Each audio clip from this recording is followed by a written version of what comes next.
Luz y sal, hermanos, vamos a reflexionar la lección número 28 del tercer año. En los albores de la iglesia, los conversos en Pentecostés requieren de los apóstoles instrucción. En sus hojitas es la número 25. Con esta lección damos inicio al curso básico de evangelización y catequesis, el cual está constituido por las enseñanzas de su santidad Juan Pablo II sobre estas materias. Empieza el curso con el número 1, el anuncio del evangelio. El que crea y se bautice se salvará. En esta primera sección empieza la lección recordándonos lo que sucede el día de Pentecostés. Y bueno, nada más hay que ir recordando un poquito de contexto, lo conozcamos, ¿no? Y esto con la finalidad de entender mejor lo que se nos narra aquí, ¿no?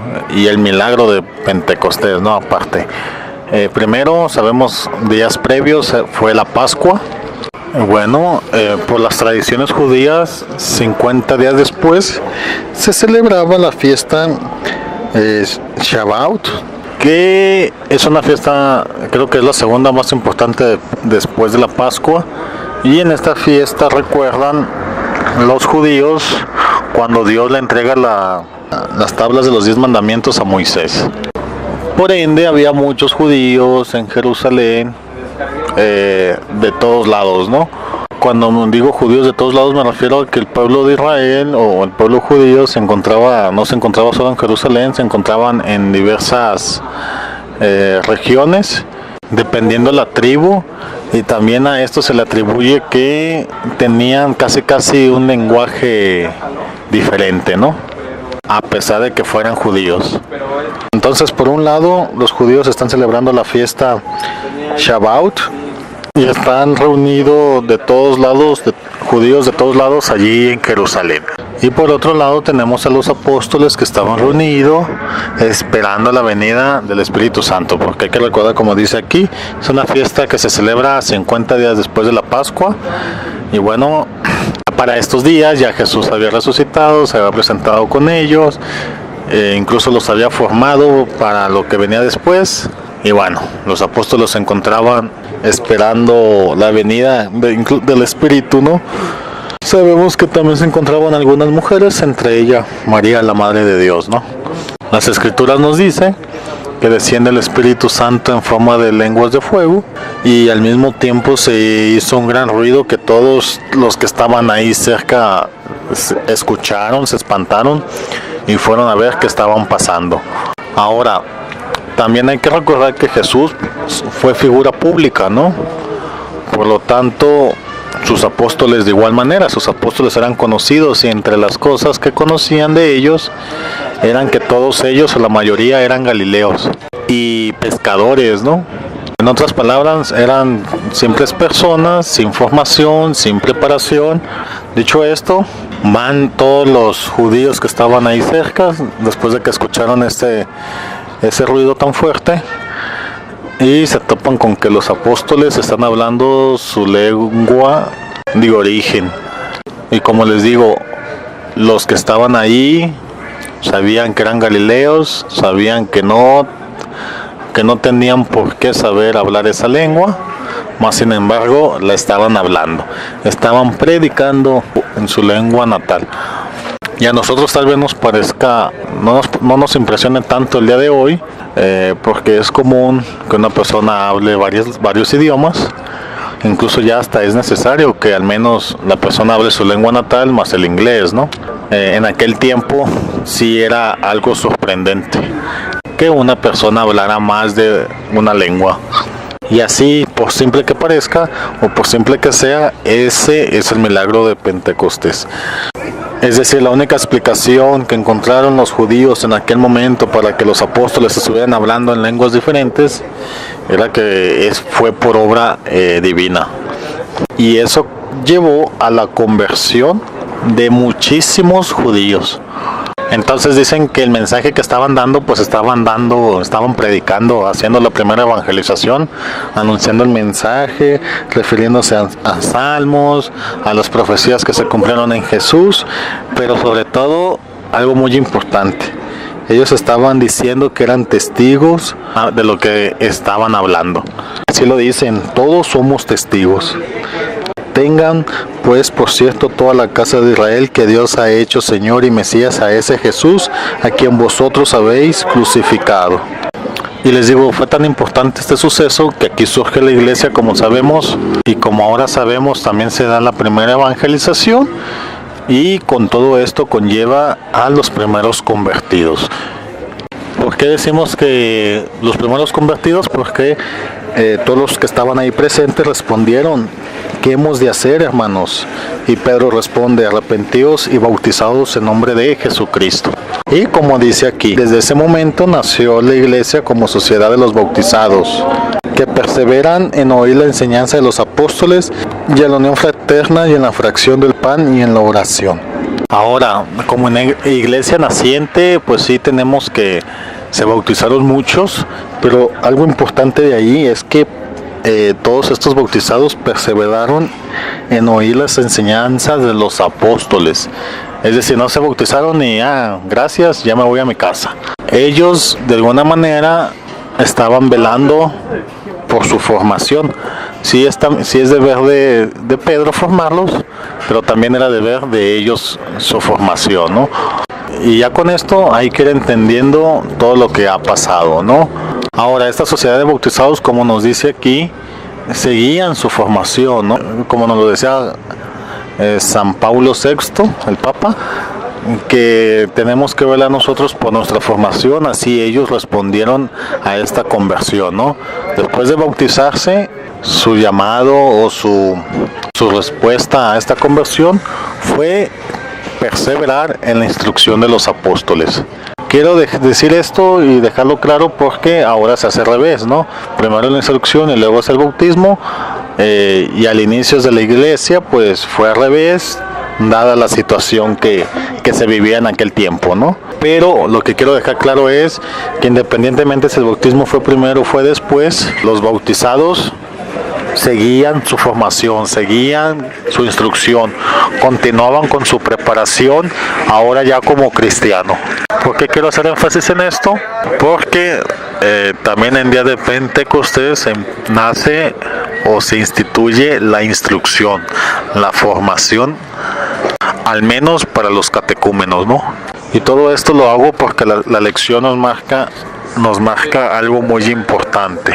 La instrucción presacramental y la evangelización son cosas diferentes, ¿no? La instrucción presacramental la conocemos como catequesis, y pues la evangelización pues es el anuncio del evangelio, el anuncio de la buena nueva, cosas distintas.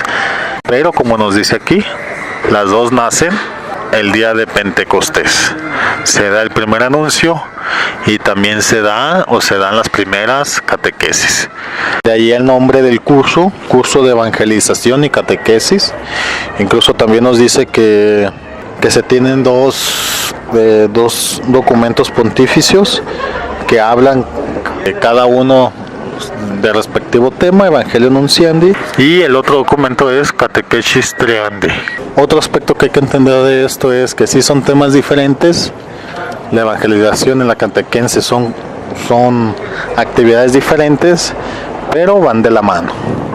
Este aspecto de que les digo de que la evangelización y la catequesis son dos acciones diferentes, nos lo marca en el siguiente punto, en el número 2, la escucha la palabra de Dios. Y bueno, lo resumen con una sencilla pregunta: ¿cómo van a creer si no oyen hablar de Él? Aquí en este punto trata dos aspectos. El primero es este que les digo, que no podemos interesarnos o prepararnos en un tema, y ya lo digo de manera general, si no lo conocemos, ¿no? Hago la comparación con una expoprofesiográfica donde el adolescente, el joven, va a conocer las diferentes carreras que hay en las diferentes universidades con la intención de escoger una carrera y pedir su preparación, ¿no?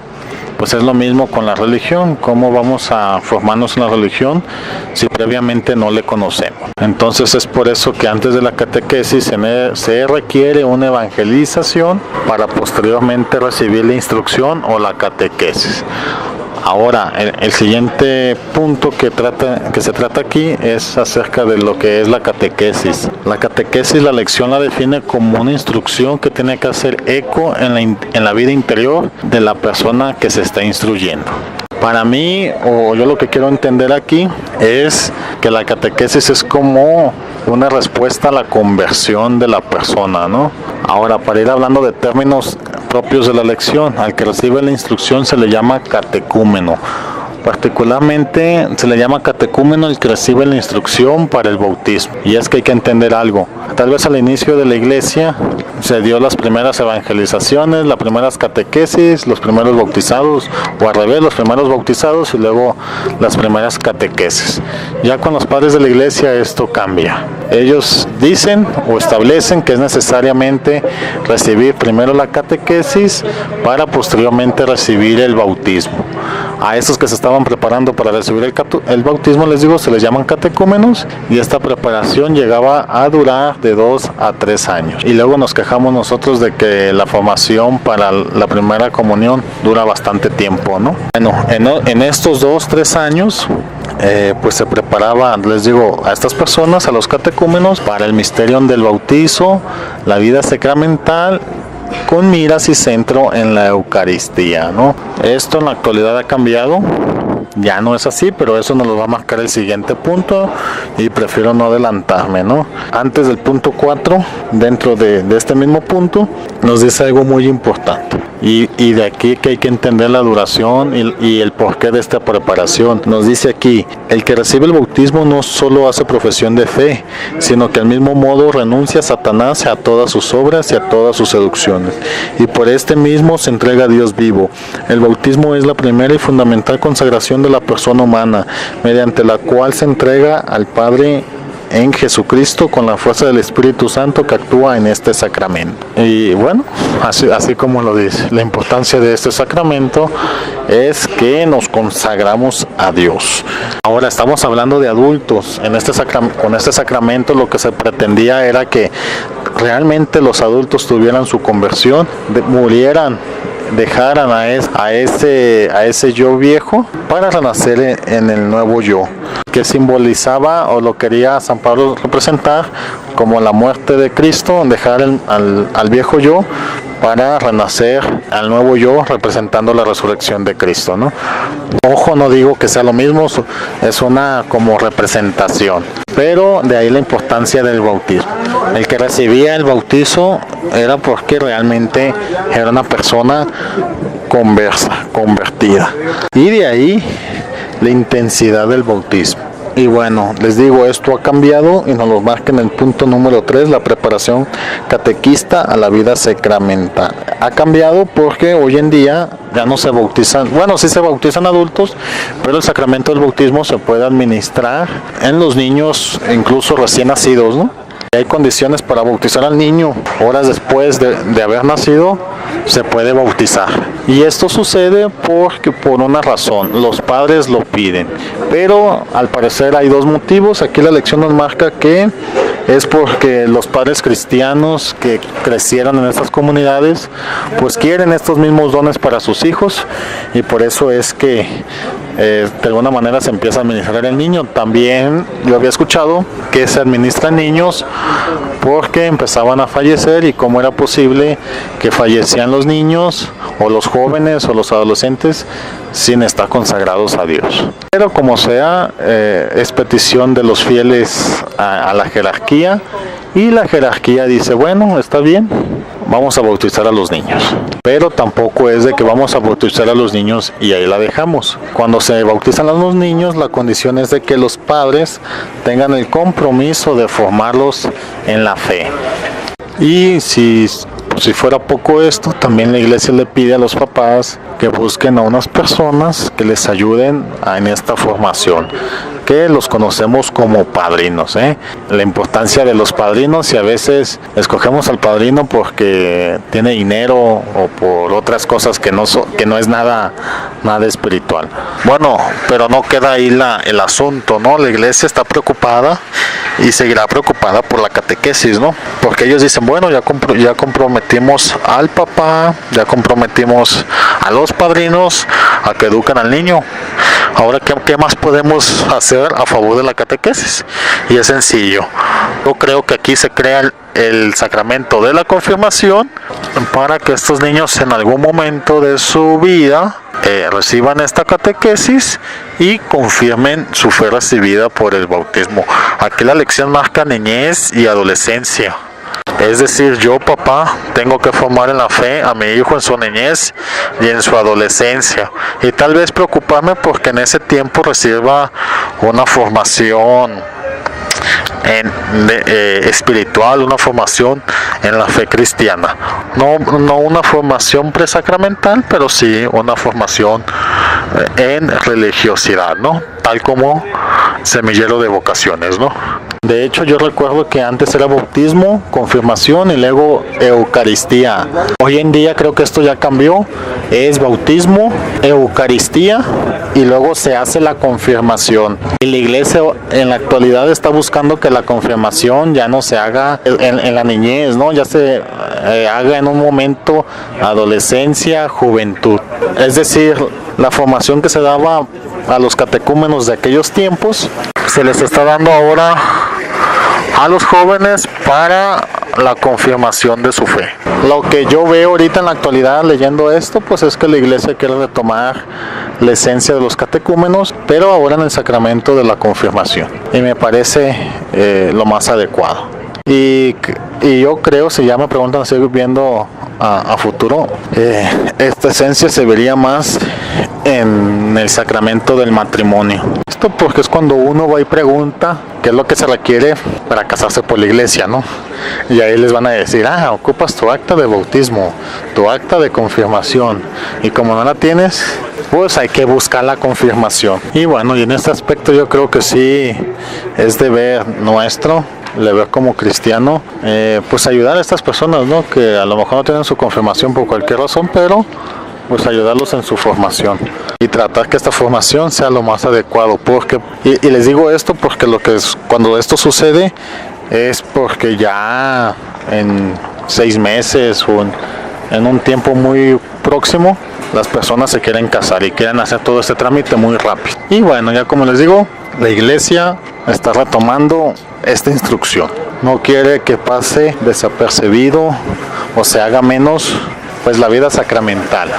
Y bueno, ya para terminar la lección, nomás nos dice al final unas consideraciones anexas que vale la pena leer, y básicamente nos dice que son 2 documentos diferentes, el Evangelio Nunciandi que ya estudiamos y este documento que nos da el Papa Juan Pablo II, y los presenta como una continuación del primero. Sí, basta señalar que cada uno con sus valores, sus bases propios, y ninguno desmerita al otro, ¿no?